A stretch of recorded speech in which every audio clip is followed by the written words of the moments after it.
आबनाए Hormuz पर Iran की गिरफ्त बहुत ज़्यादा मजबूत है और वो हर गुजरते दिन के साथ दुनिया को इस बात का एहसास दिला रहा है कि आबनाए हुर्मुज़ के करीब से बग़ैर इजाज़त अगर उसकी कोई गुजरने की कोशिश करेगा तो वो भस्म कर दिया जाएगा, जला दिया जाएगा और डुबो दिया जाएगा खलीज फ़ारस या खलीज ओमान के पानियों में। और आज फिर ऐसा ही हुआ है। एक इंडियन कार्गो वेसल है जो अफ्रीका से आ रही थी, लाइव स्टॉक लेके आ रही थी और उसकी मंजिल थी मुत्तहदा अरब अमारात। जब वो मुत्तहदा अरब अमारात के करीब पानियों में पहुँचा तो ईरान ने, चूँकि वो बग़ैर इजाज़त एक पानियों में आ रहा था, ईरान जिसको अपना पानी कंसिडर करता है और बताता है, ऐलान भी किया था उसने एक नए मैप के ज़रिए कि स्ट्रेट ऑफ हॉर्मुज़ अब कहाँ कहाँ तक फैल चुका है और ईरान की गिरफ्त कहाँ कहाँ तक है। उसके राज में ये अगर आ रहा है और उसकी इजाज़त के बग़ैर आ रहा है तो ये एक तरह का क्राइम है और उसको ईरान से इजाज़त लेके आनी चाहिए थी। चूँकि ये इजाज़त लेके ये जहाज़ नहीं आ रहा था, इसलिए इस पर अटैक किया गया है। या तो इससे आके ड्रोन टकराया है या फिर एक कोई मिसाइल आके टकराया है। लेकिन जो भी वाक़या हुआ है, जिसकी भी तहकीक़ात जारी हैं, इस वाक़े के नतीजे में हुआ ये है कि वो जहाज़ जो लाइव स्टॉक लेके आ रहा था डूब गया है और उसमें सवार जो 14 क्रू मेंबर्स थे उनको ओमान के कोस्ट गार्ड्स ने उनकी रेस्क्यू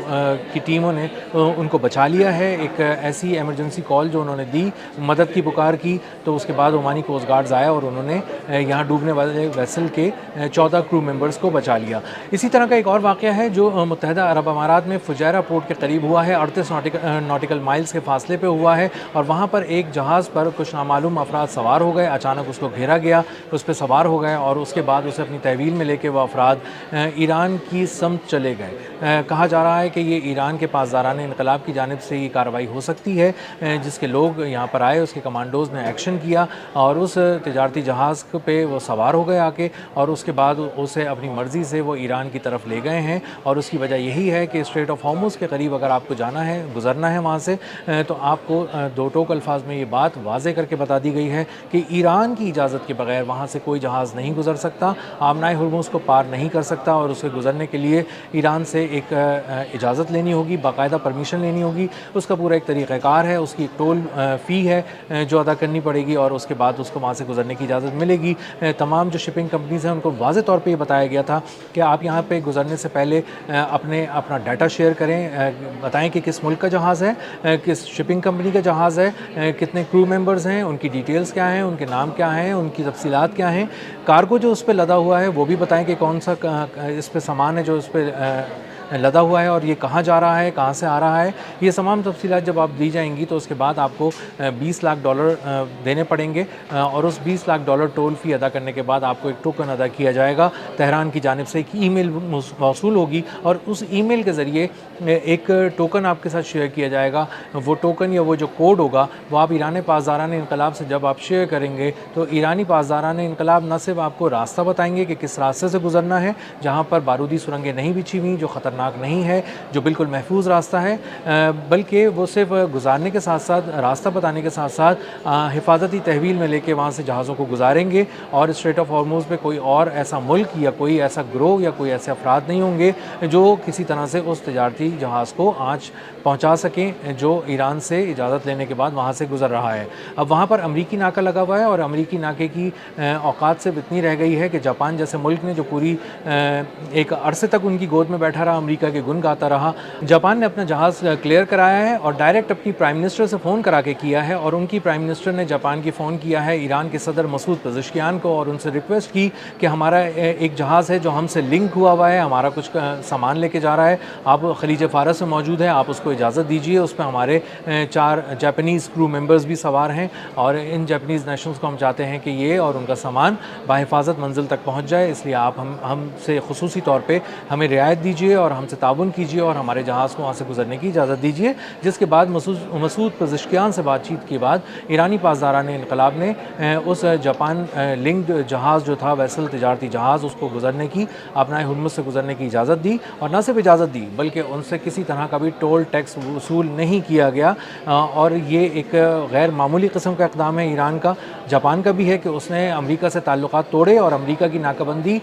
होने के बावजूद आबनाए हुर्मुज़ के करीब उस पर यकीन नहीं किया और उसको अंदाज़ा था जापान को कि अगर हमारा जहाज़ आगे बढ़ा तो अमेरिका उसको तहफ़्फ़ुज़ फ़राहम नहीं कर सकेगा और ईरान की चूँकि यहाँ पर हुक्मरानी है आपनाए हुर्मुज़ पे, तो ईरान की इजाज़त के बगैर यहाँ से नहीं गुज़रा जा सकता। इसलिए बराह रास्त जापान ने अमेरिका के बजाय ईरान से बात की, हाईएस्ट लेवल पे बात की, हाईएस्ट ऑफ़िस ने हाईएस्ट ऑफ़िस को फ़ोन किया और वहाँ से इजाज़त लेने के बाद बगैर टोल अदा किए ईरान ने उनको वहाँ से गुज़रने की इजाज़त दी, जिससे जापान को एक गैर मामूली किस्म का ये जेस्चर दिया गया कि हम आपके साथ हैं, अगर आपने हमसे ताउन की बात की है तो हमारे दिल इतने खुले हैं कि हम आपसे टोल भी नहीं लेंगे और आप यहाँ से गुज़र जाइए। और उसके बाद वो जहाज़ बाहिफ़ाज़त वहाँ से गुज़र भी गया और उसको किसी ने छुआ भी नहीं। तो 2-3 वाक़यात इस तरह हुए हैं पिछले कुछ दिनों के दौरान, जिसमें उन्होंने एक वियतनाम के जहाज़ को भी ईरानी पासदारान इन्क़लाब ने वहाँ से गुज़रने की इजाज़त दी, वो उनकी इजाज़त से गुज़रा। और इस तरह के पैदर-पै वाक़यात से ये बात साबित हो रही है कि अमेरिका की नाकाबंदी जो है वो वहाँ पर बराए नाम है आपनाए हुर्मुज़ के करीब। ना खलीज ओमान, ना खलीज फ़ारस, ना आपनाए हुर्मुज़ पे, तीनों मकामात पे उसका कोई कंट्रोल नहीं है। ईरानी पासदारान इन्क़लाब का जो गिरफ्त है वो आपनाए हुर्मुज़ पे बहुत मज़बूत है और उन्होंने कोशिश यही की है कि किसी भी तरह अमेरिका को ये बात बता दी जाए और अमेरिका ने ये बात समझ भी ली है कि 500 किलोमीटर के रेडियस में किसी तरफ भी